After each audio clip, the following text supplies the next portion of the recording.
Greetings. Welcome to the ONTIC Protective Intelligence Podcast. I'm Chuck Randolph, ONTIC's Chief Security Officer. From 30 years as a military officer and over 25 transforming corporate security teams to function beyond their traditional roles, protection, risk management, and threat mitigation have been front and center throughout my career. This podcast series will explore the turbulent world of risk, security, and protective strategies through conversations with leaders and innovators in the field. Now, on to the discussion. With over 2 decades of experience spanning the United States Marine Corps, federal law enforcement, and the Diplomatic Security Service, Nathan Ackerman brings a wealth of expertise. Specializing in security management support for NGOs, international development, and commercial entities in high-risk location, Nate leads Riley Risk, focusing on customized safety strategies and effective solutions in over 75 countries. Nate Ackerman, welcome to ONTIC's Protective Intelligence Podcast. Great to be here, Chuck. Happy to be here. Talk shop. Yeah, it's been a long time coming. We've been trying to coordinate this. I mean, literally, we're on different sides of the world right now. As it so happens, right?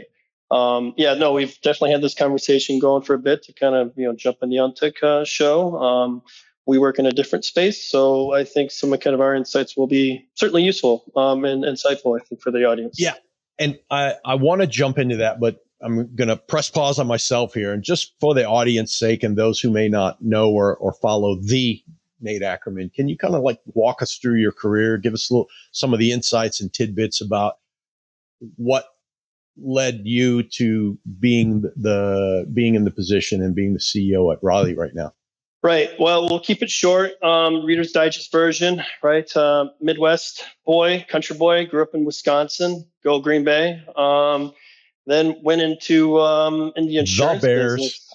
Well, that's I don't know where they're located, somewhere south, I think. But yeah, so anyway, in my early 20s, I kind of had this entrepreneurial streak, I guess, and went into the business insurance space for a couple of years. And then after a few years of that, about 5 years of that, I just had this kind of persistent call to do the military service thing. It was something I put off, and I'm like, I'm 25 years old. If I'm going to do this, I'm going to be 45 years old in the blink of an eye.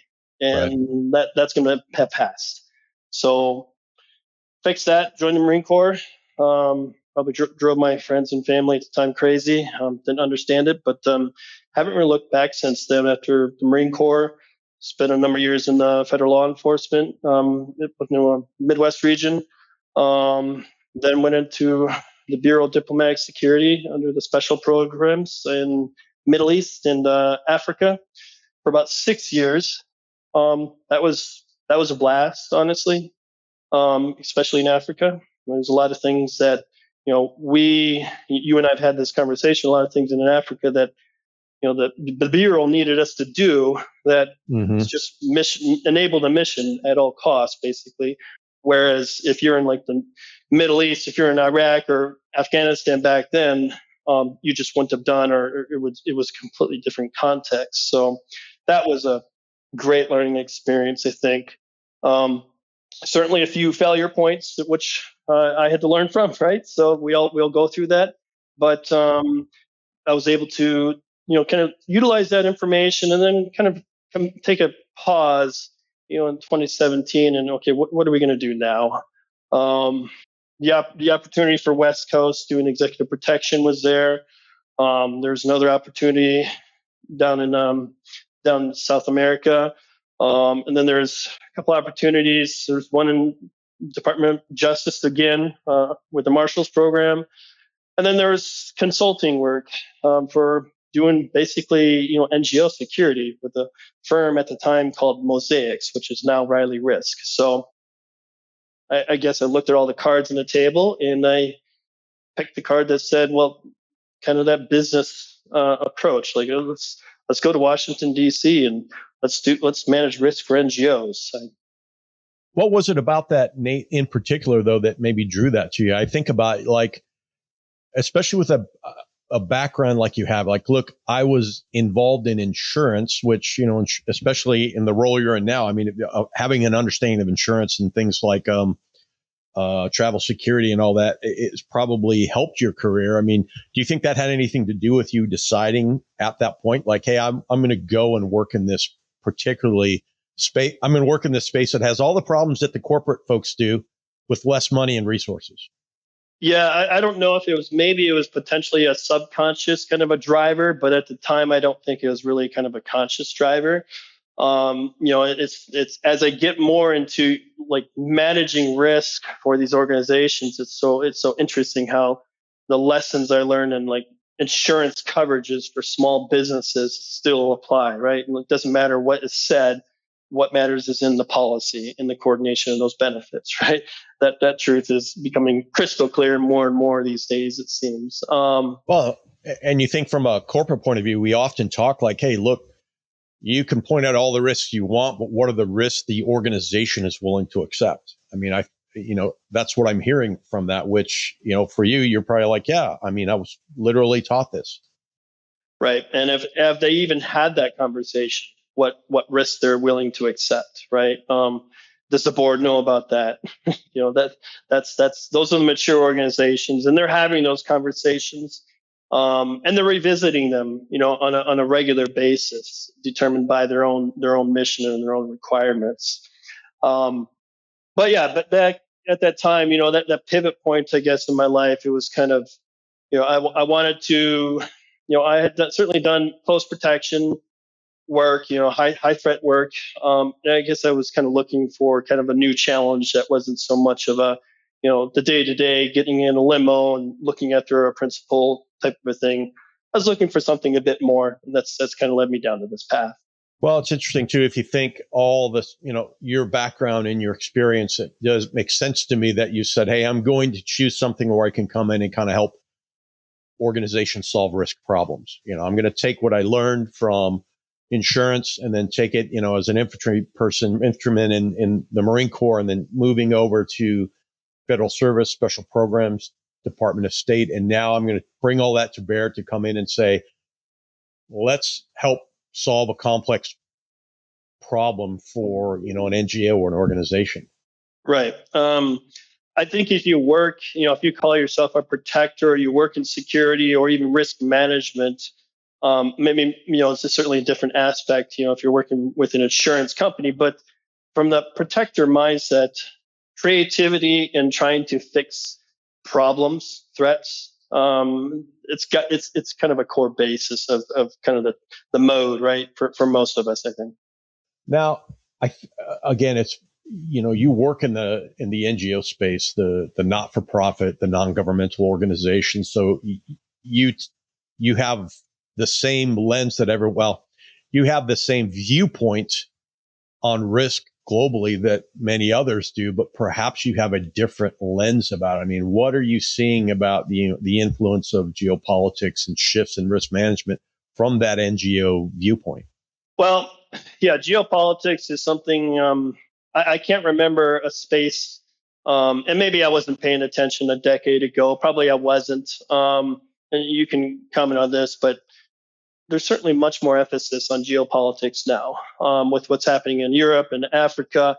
And the saying goes, you may not be interested in geopolitics, but geopolitics is certainly interested in you. Is very contemporary.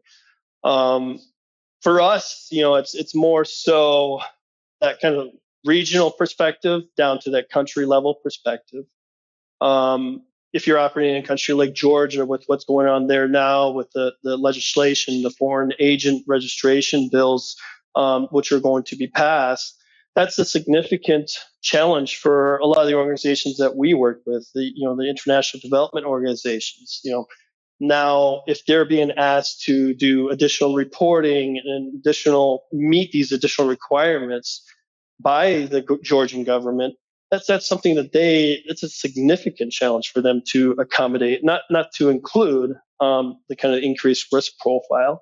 And there's a lot more that goes into it, not just in Georgia. If it's travel, right? If you're traveling to a country where things have changed, government instability, ruling governments have changed.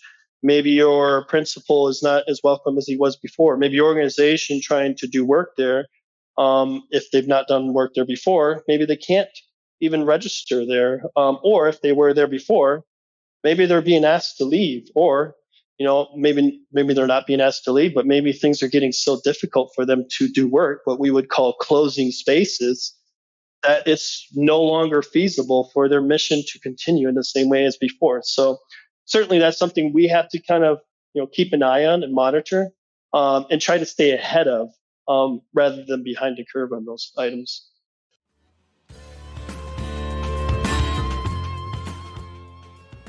We'll get back to the conversation in just a moment, but first, I wanted to tell you about the ONTIC's Center for Connected Intelligence.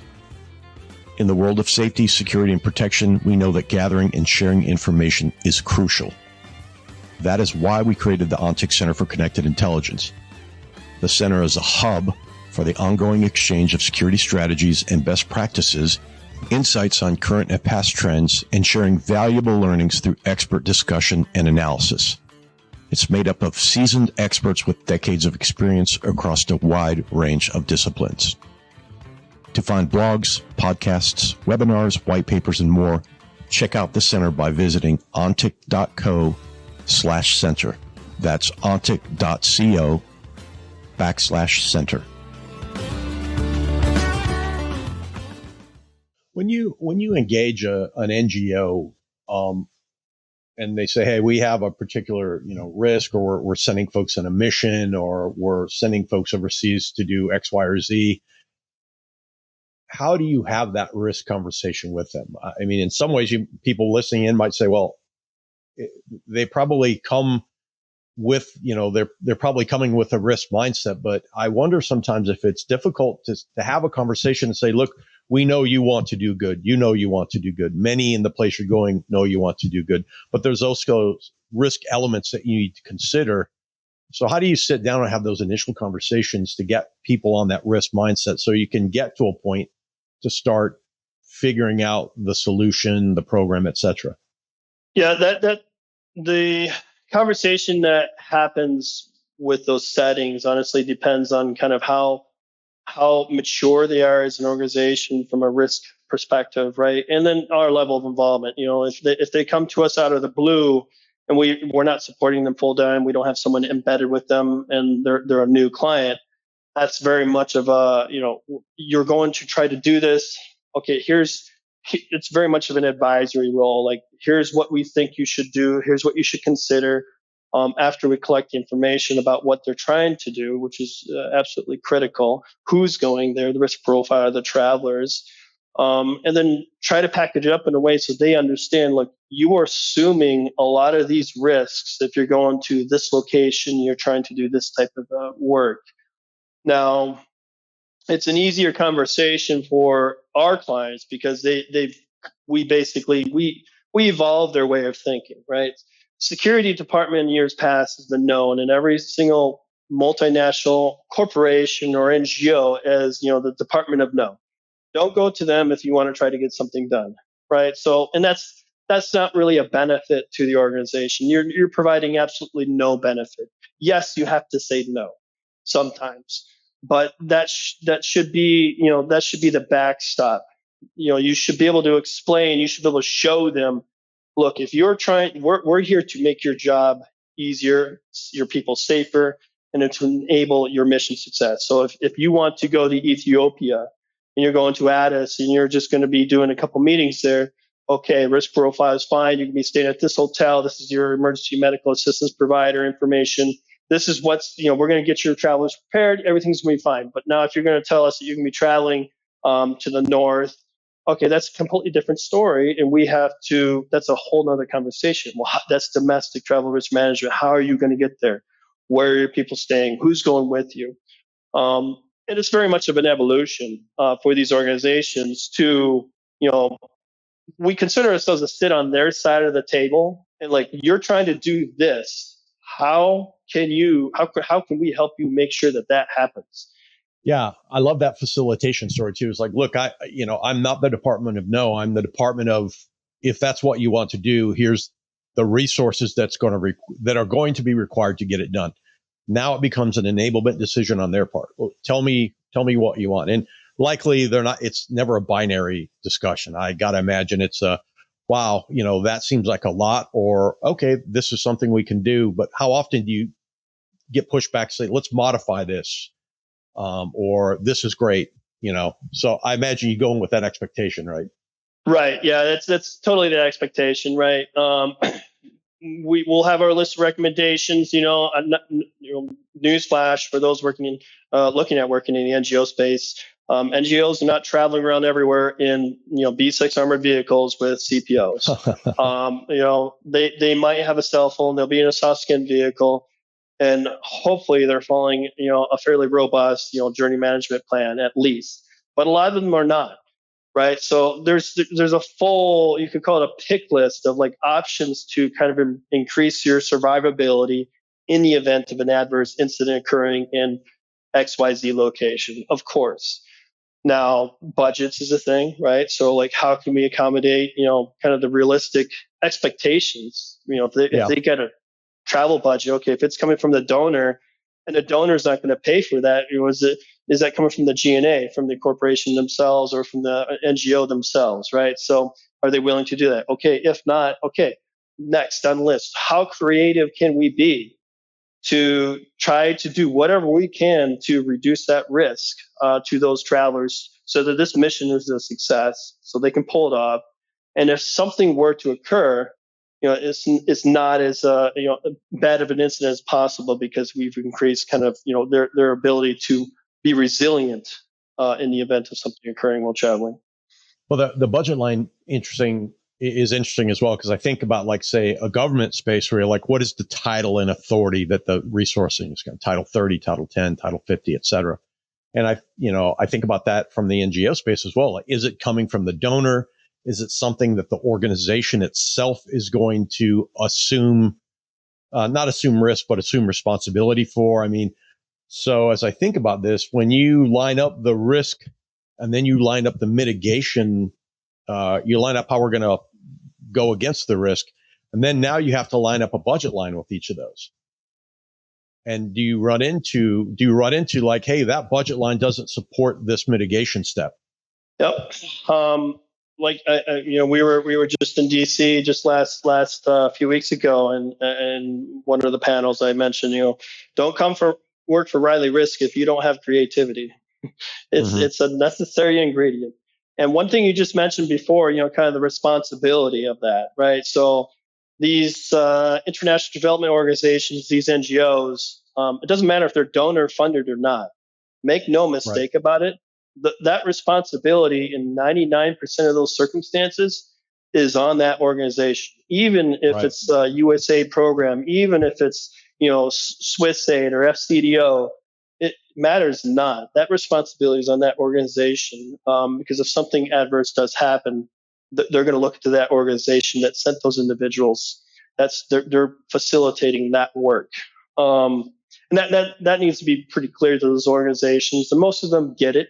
And those that do not, they'd be wise to kind of understand that those expectations ahead of time.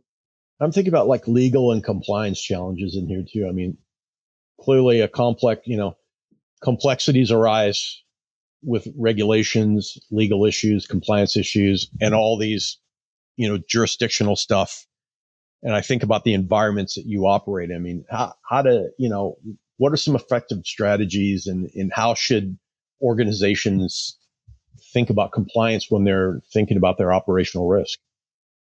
Well, starting at the top, at the HQ level, you've got to have, if you're a small NGO and you don't have an in-house legal team or a compliance team, you've got to outsource that. And you've got to find someone who's good at it and understands like the environments you're working in, right?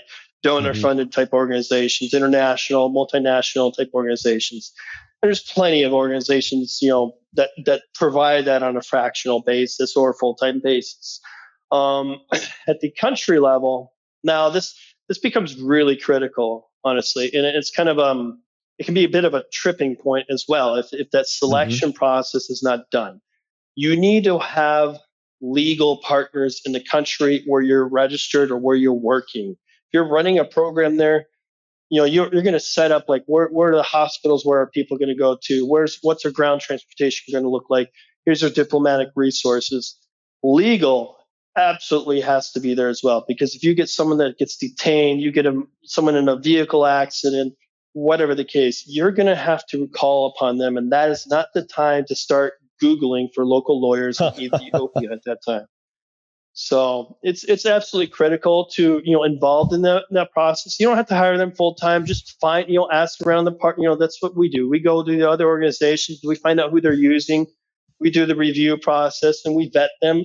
And we say, okay, this is who they're using, and this matches the profile. This is a shop that knows what they're doing. They do good work, and they're able to do what the deliverables ask them to do. Get a contract on with them. Great. I gotta imagine vetting is so important in that space, Absolutely. especially if whether you're U.S. working somewhere else or you're from another country, any country going to another country. I mean, there's a bit of a gap and then a trust factor. So I got to imagine vetting is due diligence is huge.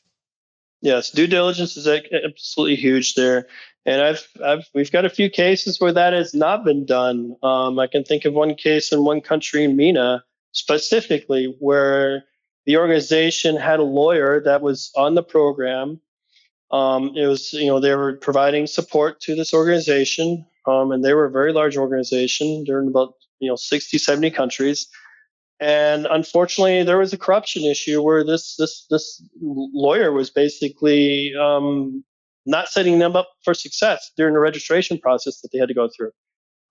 So there was a bit of an exposure for them, right? So yeah, absolutely has to be done. And you're always going to find those cases where maybe there's not there's lack of records or due diligence wasn't done, and you fall upon a scenario that you're not responsible for.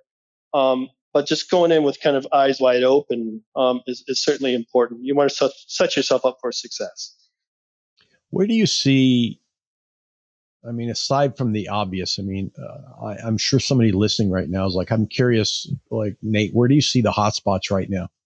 I mean, where are you contemplating and considering and looking at risk?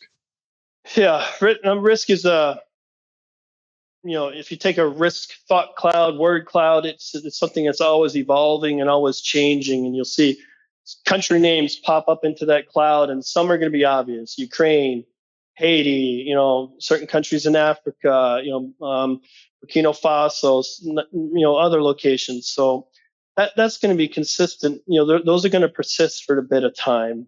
Some of the underlying countries that may pose either kind of a in-country problem or maybe even have an influence on regional operations. I mentioned Georgia earlier with what's happening there.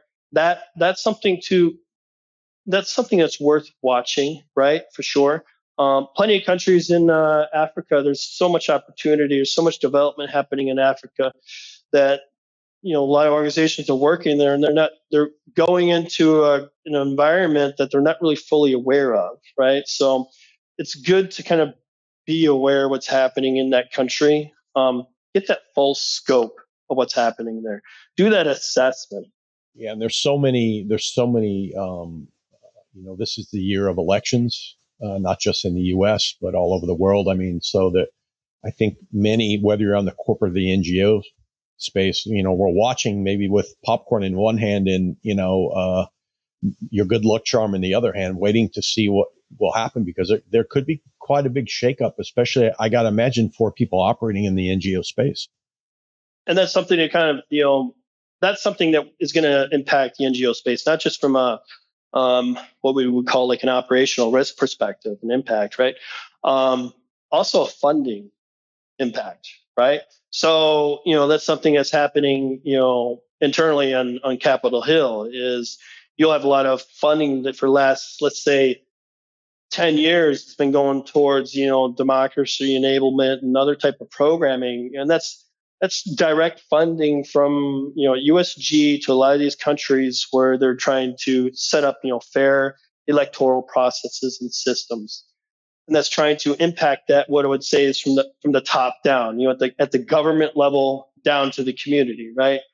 And there's a fair argument to be said for, and then there's kind of there's a train of thought that's happening where it's like, Well, that's had kind of mixed results. There's some countries where there's been a lot of funding that's been provided, and we've not really seen kind of the impact that we had hoped, as U.S. taxpayers or other donors, we would hope we would see. Maybe the government just, instability in Africa or other locations. So like Georgia is another good example. I don't want to turn the show into Georgia, but that's a good example for a lot of funding has gone there. So now now maybe there's a train of thought where maybe we're going to go at the community level, right? Going to the youth, going to, economic reform, going to the workforce development type programming work. So now that's an entirely different type of programmatic activity, right? Now you're not working with electoral bodies, and so you're worried about different things. Like you've got consultants with your organization embedded into the electoral commission, and they're like basically on house arrest in the electoral commission during the election season because it's not safe for them to leave. Now we're talking about doing, development work, program work in like the Americas and in crime areas, right? Working with the gangs or whatnot. Completely different level of programming, which brings a much different risk profile. And the mitigations are going to be kind of reflect some of those changes a bit, right? So it's very very interesting to kind of see that shift ahead of time and be prepared.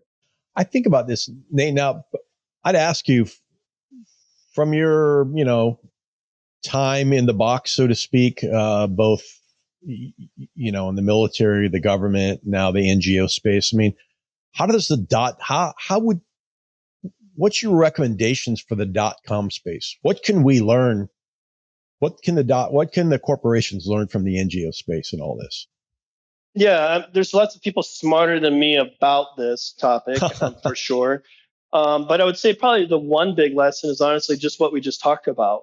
I think the .com space is famous for, we've got an idea, let's get it MVP, and let's run with this until the wheels fall off, and then the wheels fall off, and then everything just recalibrates, and entire companies disappear, and Blockbuster goes away, right? So kind of how the international development community, how they stay attuned to like the funding, on like how they're going to use those funds for specific types of programmatic work is a good lesson right there, right? Because if they see a shift in what the customer, the donors are looking for, then they can be agile enough to kind of shift focus and start bringing on other an entire different division to go after a different type of a supporting activity in another country, risk profile, what have you. So like the .com and the corporates, I think the corporates do a much better job of this. I don't know. I don't believe that some .coms probably they've learned their lessons, but some certainly have not. But yeah, that I think would be kind of the most prominent takeaway for me for the comparison. Well, I love that too, the agility of the NGO space. That's not to say .coms aren't agile, but the agility of the changing it. I often will talk about threat informed, intelligence driven, operations led. And I got to imagine, like in your space, threat informed is huge. Like threat informed will get us to intelligence driven. It's, what is the environment we're in? How is it shifting? Who's in charge now? Who's in charge tomorrow? What's the regulations? You go back to Georgia, and I was thinking, because I was doing a little reading on that over the weekend too. And my first thought is like, how is this going to affect the .com space? What if you're, if the Georgian government suddenly wants to identify your corporation, in the parameters of this, have you thought about that? Business continuity, all those things. So what I'm hearing from you is a lot of, agility matters. Maybe it's one of the most important elements of good security, regardless of .com or .ngo. Be aware of your conditions you find yourself in. Context, if there's one phrase I use, I don't know if it's a phrase, it's only 2 words, critical context. What's priority? What's the context? Because context just by itself, I mean, that's too many filters, right? So, or that's not enough filters, right? So what's critical? What's the context? And that helps drive down what you need. Nate, is there anything, I mean, it's an overused question, but I think maybe not for you. I mean, is there anything keeping you up at night besides, indigestion and just not being able to sleep? I mean, what might you contemplate in the dark hours? Right. Well, I've got almost 2-year-old sleeping in the bed with me now. She kicks me in the face, so she sometimes keeps me up. But I absolve her of that. That's fine. I understand. But yeah, I would say for myself, and I think for a lot of people that work with us on our team, it's kind of a lot of these organizations, these NGOs and international development organizations, they find themselves taking on work and activities in a lot of these risk environments where they're really ill-equipped and not prepared to take on a massive loss, both from a kind of an organizational perspective, reputation, everything else that comes along with kind of experiencing that loss. And our whole point is to honestly evolve and to provide, that kind of awareness to them so that they understand they're going to undertake this type of work. This is how you're prepared for that. There's certainly been some significant improvement with how the NGO space has approached security management over the last, I'd say, 6 years or so. But there's still quite a bit of ground to cover because there's this underlying assumption that, well, we're a nonprofit or we're an NGO, so acceptance, everyone accepts us, we're okay. Well, that's not really the case anymore, unfortunately. And I remember being in Afghanistan and being around NGOs and, helping protect someone, the proverbial flag went up and there was suddenly a threat against them. And that was a prevailing thought. Like, why would anyone want to come after us? I mean, we're here to help the people. I mean, that still persists now, that trying to counter that discussion of, yep, they want you here, but many don't. Yeah, and that's very much situation and country specific. I spent a long time in Central Africa. So it was a big adjustment for me to move from like the MENA region where, the kind of the acceptance was not really so much there as like an American or being associated with USG. Whereas, if I went to Central Africa, I was great. It was great. The risk profile was great because I wasn't French. Right. So, that just kind of awareness of where do you find yourself currently? Where are you working? What are you trying to do? And being aware of how that risk profile, that stigma is associated with you. Yes, maybe you're not working directly for the government, but if the understanding from the community is that you are, and they've got a grievance, then that raises your risk profile. So that kind of awareness goes a long ways towards the preparation stage. Yeah, that's interesting. What ancillary risks do you bring with you just because someone their perception of you as X, government agent? I'm not, but to them you are. So you are everything USG to them in that moment. Good, bad, indifferent, I guess. Absolutely. Absolutely.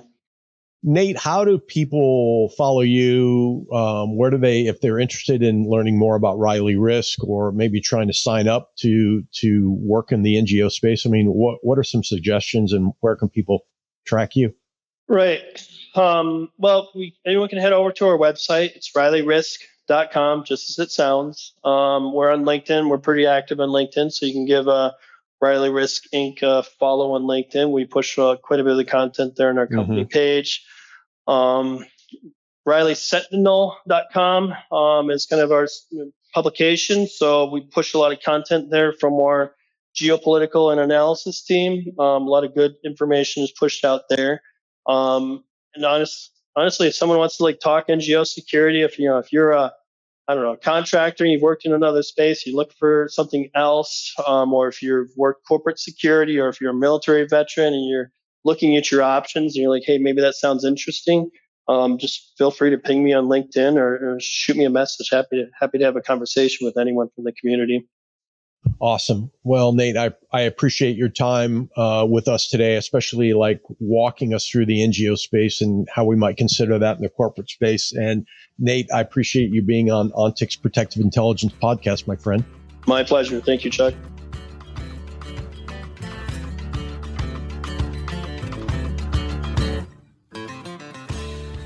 This episode was brought to you by the ONTIC Center for Connected Intelligence. Learn more at ontic.co/center. Again, that's ontic.co/center. It was produced by AJ McKeon. Our music is a track called Monteverde Ride, and it was written by Brian Bristow and performed by the Smokin' Novas. Check them out on Spotify. Please remember to rate and review our podcast on iTunes and subscribe on Apple Podcasts, Spotify, or wherever you get your podcasts. If you have questions, we'd love to hear them. You can reach us at podcast@ontic.co or visit ontic.co/center for more information. Thanks for listening.